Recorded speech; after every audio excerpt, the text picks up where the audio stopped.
И рассказывай. И рассказываю. В общем, у нас начало этой эпопеи не заснялось по причине отсутствия внимания. В общем, тут такая проблема. Плохой напор именно в кране и в душе. Сейчас мы хотим узнать причину. Я туда нажала.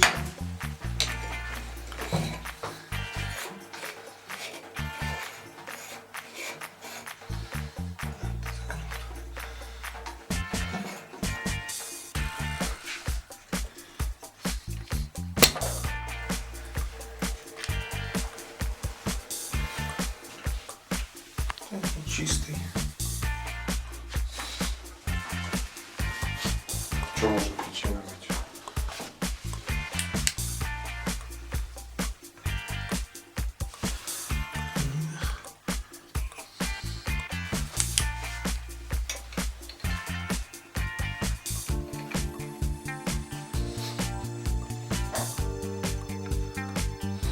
Ну, чистый.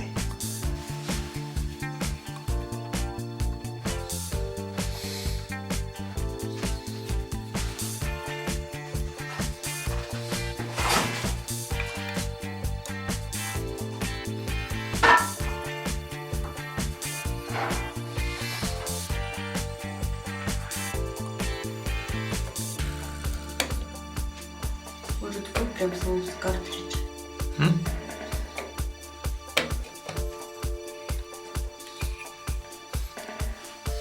Устанавливаем картридж на место.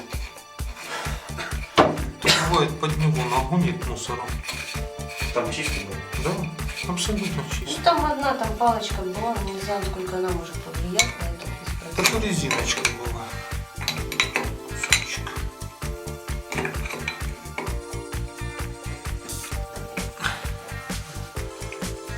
Включил. А может в самом этом снизу? Андрюх? В этом? Ну да. Вот в этом может быть причина.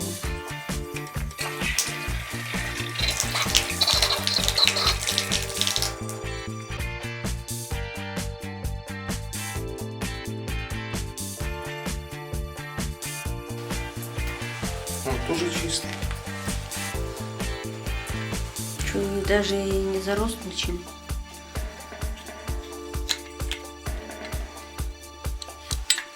Ну, видишь, нету ничего.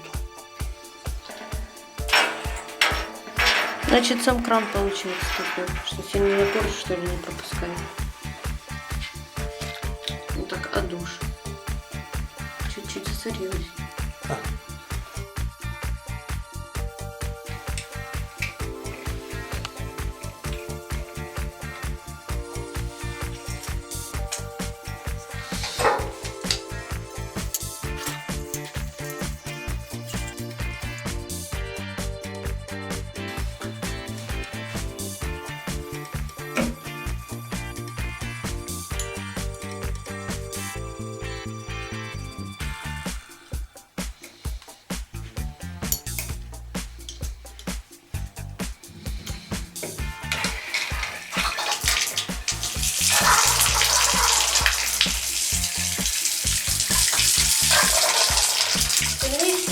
По-моему, да. Ну, может, оригинально перемешалась.